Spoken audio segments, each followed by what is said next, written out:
What is up, legends? Welcome back to Alpha Rebuilt. Look, today we're not talking about cheap tricks or pickup lines. We are getting into the core psychological framework that 99% of men will live and die without ever understanding.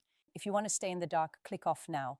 But if you're ready to finally understand the operating system of female psychology, you don't want to miss a single second of this. You think you know how women work. You think that because you've dated, because you've listened, because you've read, you understand the operating system. You don't. You're seeing the interface, but you have no idea what the code is. What you call illogical or crazy is a complex, deeply ingrained psychological framework you just haven't bothered to learn. Today, we are not talking about what women want. We are talking about the mechanisms behind what they want. These are the 7 vulnerabilities, the deep psychological drivers, that once you understand them, will change every interaction you ever have. Let's get straight into it. The first weakness, the one that 99% of men fail to understand, is the primal fear of abandonment. This isn't just being needy. This is a deep-seated evolutionary panic. For most of human history, a woman who was abandoned by her man or her tribe was a death sentence. Her survival, and the survival of her offspring, depended entirely on the commitment and presence of a protector and provider. That fear doesn't just go away because we invented smartphones and DoorDash. It is hardwired into her. So how does this show up? It shows up as hypersensitivity. You say you're going out with your friends. What she hears is, "You are not my priority." You pull away emotionally after a conflict. You stonewall her to punish her. What she feels is the prelude to total abandonment. It's an existential threat. This is why a small disagreement can escalate into a massive tear-filled fight. You think you're arguing about dinner plans. She is subconsciously fighting for her survival. When she asks, "Do you love me?" she's not just looking for affection. She's checking the lock on the door. She's testing the integrity of the shelter. Most men get annoyed by this. They say, "I told you I loved you last week. What's changed?" You're an idiot if you do this. You're seeing it as a logical query. It is an emotional vulnerability. The correct response isn't just yes. It's yes, and here is why I'm not going anywhere. You must reassure the fear, not just answer the question. If you can't grasp this, you will always be the guy who makes her feel insecure. And a woman who feels insecure will either leave you or make your life hell. Second, the crippling need for emotional validation, not logical solutions. Your girlfriend or your wife comes to you with a problem. "My boss was so disrespectful today. He doesn't value my work, and Sarah got credit for my project." You, as a man, immediately go into fix-it mode. You say, "Okay, here's what you do. Go to HR, document everything, set up a meeting with your boss tomorrow." And you've just failed. Completely. She didn't come to you for an action plan. She came to you to feel heard. She is existing in an emotional state, and she needs you to exist in it with her for a minute. She needs you to say, "Your boss is a moron." That sounds incredibly frustrating. "I can't believe he did that. That is ridiculous." She needs you to validate the feeling. When you jump straight to solutions, you are subconsciously telling her that her feelings are an inconvenience. You're telling her she's wrong to feel upset and that she should just do something. This is a massive vulnerability. A man who understands this, a man who can just sit there, shut his mouth and listen, and then say, "That sucks. Tell me more." That man becomes an emotional sanctuary. Women are holistic thinkers. They process the world through emotion first, logic second. Men are the opposite. We process with logic and we suppress the emotion. You are speaking 2 different languages. Stop offering solutions until she asks for one. First, just agree with her that the situation is messed up. That's it. That's the whole game. And by the way, if you're finding this valuable, if you're finally understanding why this happens, hit that subscribe button. We're dropping hard truths like this every single week, and not subscribing is, frankly, just a bad move on your part. Don't be that guy. Let's move to number 3. This one is controversial, but it is 100% true. The unspoken hypergamous instinct. Let's just be real. Hypergamy is the tendency for women to marry up, to seek a partner of a higher socioeconomic status, a higher education, a higher level of ambition. People hear this and they scream, "Gold digger." They're missing the point. This isn't a conscious, greedy choice. It's a survival mechanism. It is a biological vulnerability. A woman is biologically programmed to seek stability and resources. Why? Because she is the one who bears the physical, biological cost of reproduction. For 9 months and for years after, her ability to provide for herself is compromised. She is hardwired to find a partner who can compensate for that vulnerability. A man who is ambitious, who has a plan, who is financially responsible, who is climbing the ladder. This isn't just attractive to her. It signals safety. It signals survival. The weakness here is how she perceives a lack of ambition.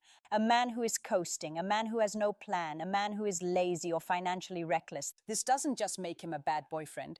To her deep primal brain, it makes him a threat. He represents instability. He represents a future of struggle and fear. You don't have to be a millionaire right now, but you damn well better have a plan. You better be moving. You better be more ambitious than you were 6 months ago. The moment she senses you've given up, the moment she senses you're content with mediocrity, her subconscious attraction for you begins to die. She may not even know why she's less attracted to you. She'll say, the spark is gone. No, the spark isn't gone. Her primal instinct just flagged you as a bad investment. You failed the survival test. Fourth, extreme sensitivity to social validation. Men, by and large, develop their sense of self from their accomplishments. I built this. I won this. I achieved this. Our self-worth is internal.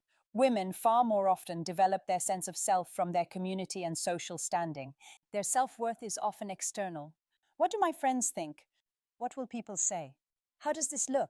This is why social proof is so powerful. If a woman is with a man who is respected by other men and desired by other women, her attraction to him skyrockets. He has been socially validated. This is also why her friends' opinions of you are so damn important. If her tribe, her girlfriends, don't approve of you, you are fighting an uphill battle you will almost certainly lose. They are her first line of defense, her social barometer.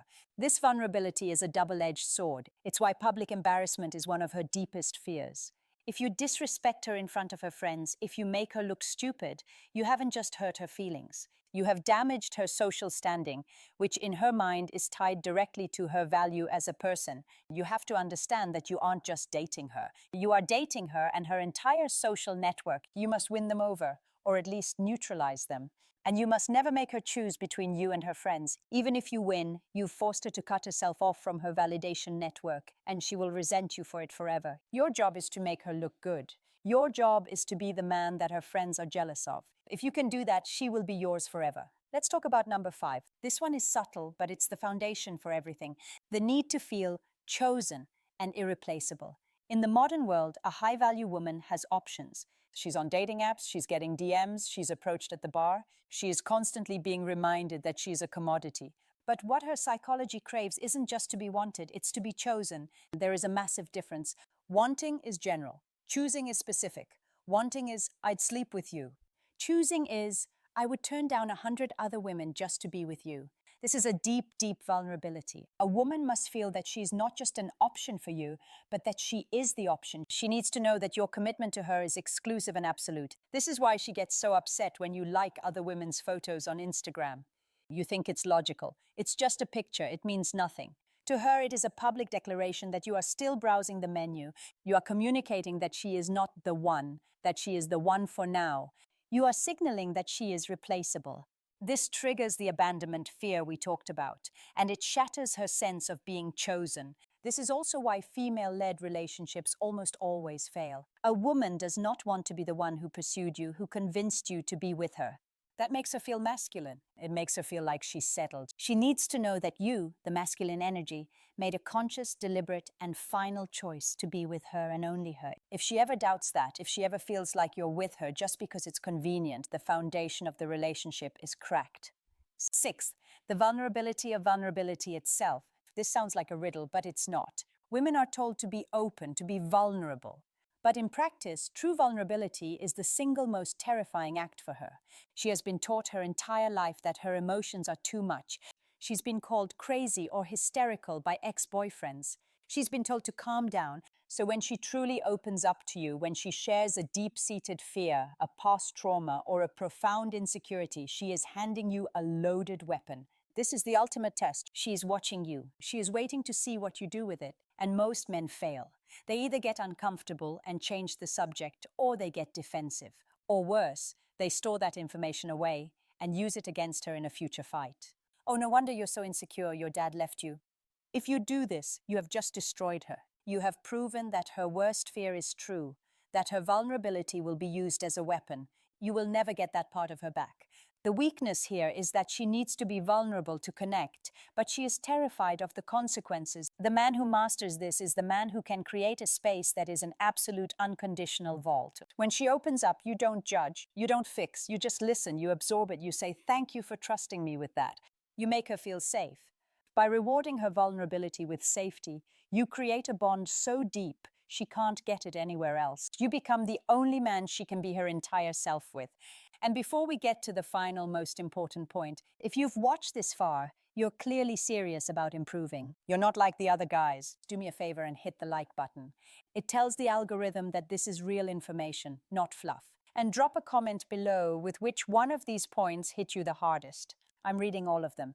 Finally, number 7, the dual desire for a protector and a child. This is the ultimate paradox of female psychology. She is drawn to the protector archetype, and she is driven by the maternal instinct. She wants a man who is a killer, but who is her killer? She needs a man who is dominant, strong, decisive, and even a little bit dangerous to the outside world. This is the protector. This is the man who makes her feel physically and emotionally safe. This is the man who can handle conflict, who has boundaries, who isn't a pushover. This is the man she can be feminine with because his masculine frame is so strong. However, she also needs a man she can nurture. She has a biological maternal instinct that needs an outlet. This is why she needs to see your soft side, not your weak side, your soft side. She needs to see the part of you that was a little boy, the part that you trust her with. She needs to be able to take care of you when you're sick. She needs to be the one you confide your own fears to, after you've already proven you can handle hers. This is the most delicate balance in existence. If you are all protector, you are cold, distant, and robotic. She can't connect with you. If you are all child, you are a weak emotional burden. She can't respect you. You become her son, not her lover. And attraction dies instantly. Your job is to be the rock and the man who trusts her to see the cracks in the rock. You must be the man who can face down the world and then come home, put his head in her lap and tell her he's tired. A woman who finds a man who can balance this, who is 90% protector and 10% child, will feel like she has found the perfect man. She will protect him with a loyalty that is terrifying because he has fulfilled both of her deepest, most contradictory psychological needs. This isn't about manipulation, it's about understanding. Stop fighting against her nature and start working with it. This is the path to real connection, real attraction, and real power. And that is it. If this video opened your eyes, share it with one other man who needs to see it. Subscribe for more No BS content. And as always, stop consuming and start building. We'll see you in the next one.